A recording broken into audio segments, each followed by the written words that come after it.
That was one thing. And then obviously as well, I don't know if anyone noticed, and this is my observation, when he was talking to her, just when he asked her a question about how she felt in the kitchen because she had made some tacos. And as he asked her the question, right, he starts chewing on his food and dancing. And as she's answering it and finishes it, he's still dancing and then says, "Oh, my bad.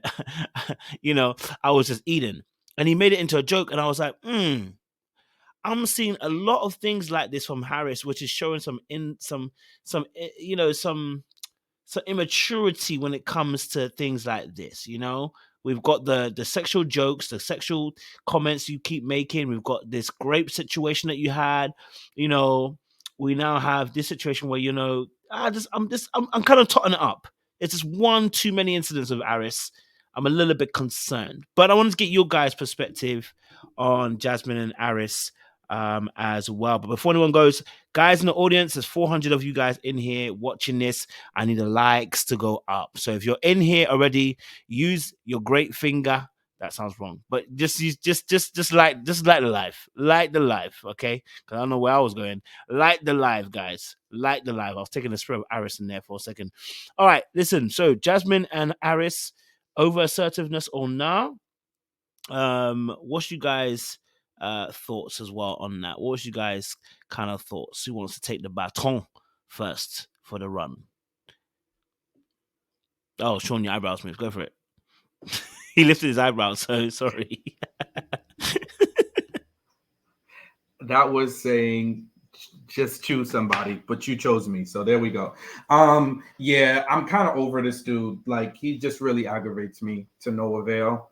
And again, it goes back to kind of similar to what we were saying last week when we talked about this. I don't have a problem that he's not attracted to Jasmine, and I think he's well within his rights to not be. However, my issue is he is extremely self-serving and self-centered. I mean, it's like selfishness on a whole next level. And again, the only child in me sees the only child in him. But at a certain point, you have to grow up, right? You have to grow up. And for him to be able to be so reflective and pull the splint out of Clint's eye to show that he was not acting appropriately when it came to GINA and the comments, which I hope we get into that later. But for him to be able to point those wise words out, why can't you see some of the things that you're doing? Do you think just because you're not outwardly, being rude per se, that your behavior is any better? Because it's not. I think he is very rude, very self-serving. It's me. Take your shoes off in the house. Again, Kojo, we know how Atlanta and the Airbnb was. I'm serious about shoes off in the house. I don't play that. So yes, I do understand that, but it's like one thing on top of, I'm going to sleep on this side of the bed and I'm going to do this and I'm going to do that and I'm going to do this. It just becomes at a certain point, you have to leave room for the other person to coexist. You have to leave room for the other person to coexist. And every time it's always about what she can do for him. Now, I don't think she helps herself out any, where she's rubbing his feet during a massage and constantly playing the catering role for someone who's not giving you the energy, right? She's picked it up several times where he has all of this sex talk and nothing is coming behind it, right? The things aren't matching up. And she said that several times, right? It's like he talks about what position is my favorite, but when it comes down to anything else, he's not moving the needle along. So I just feel like ultimately he's playing a game, or either he's just very immature and selfish. It's one of the two, or a combination of all of them. And that part is where I think is really problematic. I don't think he is ready to be in a relationship, definitely not ready to be married, because the mere sacrifices that it takes, he's not willing to walk down that road. And then he kind of covertly plays along because he's like, well, my attraction is a 4 or 5, but then I think she's at a 7 or 8 or whatever. He definitely feels like he's got one over her. And that's also not good, because it's just like we say, don't be with us. If you feel like we're medium ugly, don't be with me, right? It's the same thing. There is a major imbalance, and that gives the person the upper hand and the ability to play to that leverage that they feel like they have, or that they actually might have, right? So her walking around calling him all right husband, the matching t-shirts, hubby, wifey, just take it easy, take a step back.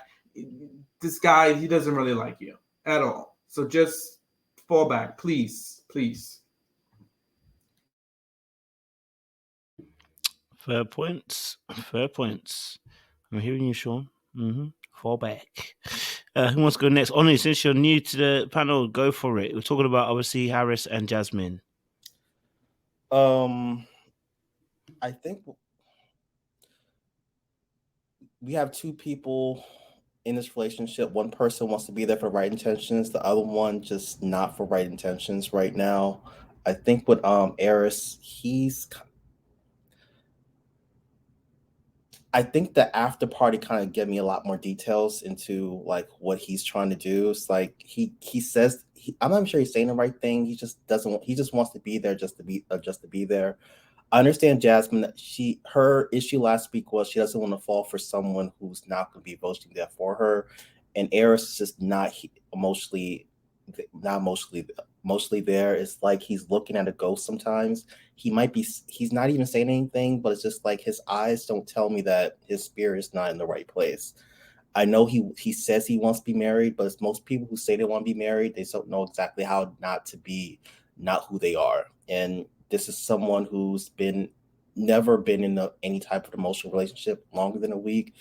Everything's sexual with this guy, doesn't know how to have an emotional conversation. And Jasmine's giving this guy the benefit of the doubt. And it's just like, at some point, you're going to have to either man up and say, hey, you know what? I want to be in a relationship with this person, versus give me every other excuse why not to be there. I think this falls into his emotional maturity when it comes to relationships at this particular point. And if I'm not sure if what I'm hearing on the after party is true, which it probably is, it's just like, at some point, we can't blame Jasmine for Arris's emotional inability at this point. It's like he shouldn't be there this season. There's a lot of people who shouldn't be in this process. It amazes me that if this is a huge process that they're putting all this effort in choosing candidates, this guy's one of the top 5 people in Nashville for this season. Like, this doesn't make any sense. Like, what about this guy makes me think that he actually thought about he wanted to be married 2 weeks prior to coming on this show? It's literally that bad. Thank you, and I appreciate it. Yeah, go for it, Crystal. I literally said while they were walking through that house, why did he sign up for this? Why did he sign up for this? But I'm going to start with this rating, this scoring thing that they did. She's like, oh, 7, 7.5, 8. And then he says, yeah, I'll say about a 7. Boy, you told the boys 4 or 5. Don't do that to her. Just say you don't want to say, or don't tell her a 7 when you're it's a 4 or 5, right?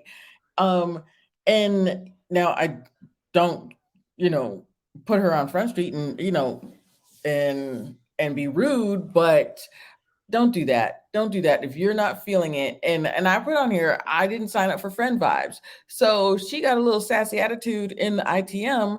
I didn't sign up for friend vibes, but then she gets all quiet when they're alone. And he goes to work out, and then when he comes back from working out, she had his food ready. And like Sean said, she is not helping herself. Girl, stop doing he knows that he can get all of these things out of you. He's just going along to get along, right? But I guess there was an argument on, now I remember the after party. Onu helped me remember the after party. They were going through each other's phones and like friending each other and seeing who friends they have in common. And one of them was a girl. And he said, well, how do you know her? And she's your friend. I slept with her 2 weeks ago before the day before I knew that I got picked. And she got real quiet. And that's it. She does this thing where she gets real quiet, but she's not speaking up for herself. I think that she is going to get sick of it, but walking through that house, and she kept saying, oh, I can see why you need that time to yourself. Oh, I see why you do this. Oh, I see why. Oh, I understand. No, you don't. The only thing I got was and we've talked about like his father and his uncle being close to him and having the pictures. I'm good with that. And then the boys' room, the man cave, totally understand that. But he kept making excuses as to why he needed to be alone, why all these exclusionary movements he was doing. He kept doing it. Oh, and then she's like, ooh, somebody's being bossy today. And so she's making a joke out of it. That's letting this man think that he can get away with it. Oh, you only want the left side and top drawer. Oh, I want executive decision. I made an executive decision. I didn't see her say once about this executive decision. What are her executive decisions? But I think that she is doing this, like Sean said, she is not helping herself. You need to start making